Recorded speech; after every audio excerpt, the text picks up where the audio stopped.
Okay, so without further ado, let's go to the first video that I wanted to share with you.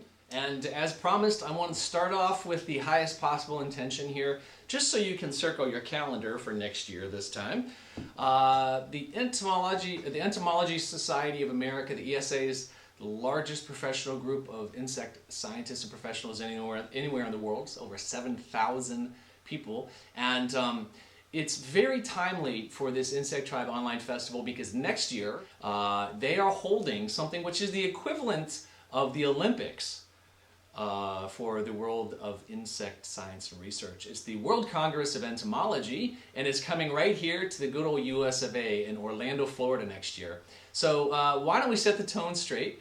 And I'll play this first video. All right, everybody in the Insect Tribe. As I've mentioned already, that I am delighted to be here at my first ESA as a media representative, and it's all because of this gentleman right here, Mr. Richard Levine. He is the communications director for the ESA, so I wanted to welcome you to both the Insect News Network and this year's Beathon 4. Richard, welcome aboard. Thank you. Thanks for having me. I'm actually communications program manager. Communications program manager. So what that means is that you have your pulse on all the messaging and on all the ideas and all the events that happen through the ESA. Well, I do a lot of the social media stuff and the Entomology Today blog, and I write press releases and I handle media affairs and that sort of thing. Which is hugely important because, as one can imagine, the world of entomology is barely understood by the general public, so the branding, the messaging, the precision has to be quite accurate. And you have a huge constituency, right? How many people are part of the ESA? We have 7,000 members. 7,000? All over the world. How about that? Yeah. There's 5 regional branches in the U.S., and then there's an international branch. And at the meeting here, we've got about 3,500 people. And like you said, they're very diverse. So you've got people who are working in the medical fields, for example. Sure. Not a lot of people know this, but according to the World Health Organization, about every minute a child dies of malaria. Wow. So I mean, more people have died historically from mosquitoes than from all the wars combined, from bullets and bombs. Yeah, the mosquitoes get a bum rap for that, but the good news is that groups like the ESA are constantly working to refine not only the research but also how the public understands the insects. Right, and I like to use that example when people say, "Why the hell would you study insects?" Well, that's a really good example right there. Mm-hmm. And then, so that's the medical side, but you've got so many others. You've got, the people working on agriculture and protecting your crops, for example. You've got the veterinary entomologists. Sure. You even have military entomologists. Yeah, they're here. The Army's here today. Yeah, I talked to them as well. Walter Reed, for example. Walter Reed Army Hospital, sure. Right. He actually did mosquito work. Yeah. There's just so many different fields. There's the forestry, and then you have the people who are doing all the systematics, the taxonomy, working in the museums, and sure. You've got the people working on the genetic level, and it's really, really, really diverse. And for as many different insects as there are, there's that many careers as well. But they don't have to necessarily be an insect scientist. You yourself are a communications background, right? Right. And where did you go to school? What's your alma mater? University of Maryland, bachelor's in English and master's in American Studies. Go Terps! Welcome to the Big Ten. All right, go Buckeyes too. Roll in the Big Ten.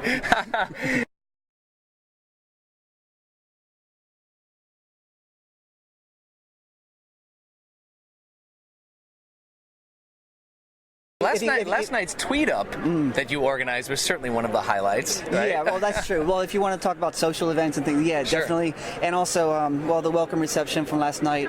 That's what people really love about this also. It's not just the science, it's the networking. It's hard to understand how much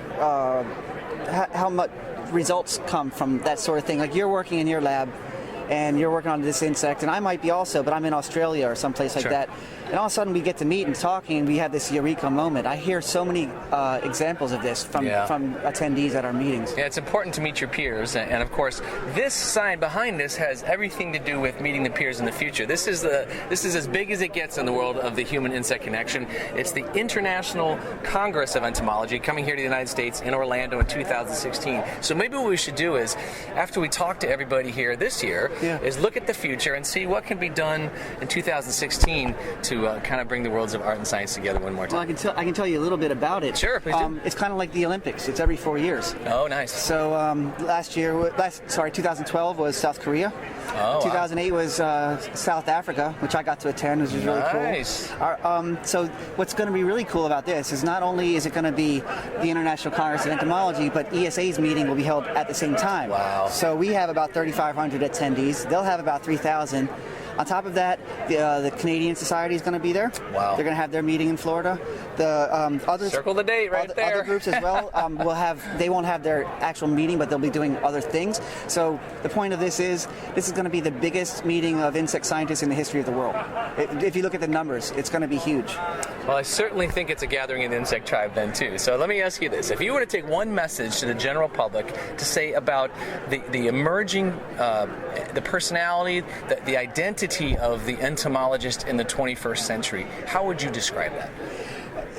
Again, it's so diverse. It's really amazing because you have people who say we're doing nothing but research in a lab, or maybe they're in a museum and they're going through drawers and they're identifying specimens. Sure. But you have other people. Are you familiar with the extension programs we have in the U.S.? Absolutely. So that's what's really interesting too. So you have other guys who are and ladies who are extension entomologists, and they're actually going out to talk to farmers, and they're teaching them how to protect their crops and that sort of thing. So they really have to be good communicators. So it's really, really a diverse group. And I think that's an understanding that Richard helps people get more than anything else. The world of insects is really the world of us. It's as much about the people involved as it is about the bugs themselves. Oh, yeah. So, well, Richard, thanks for being with us Sure. on the Insect News Network.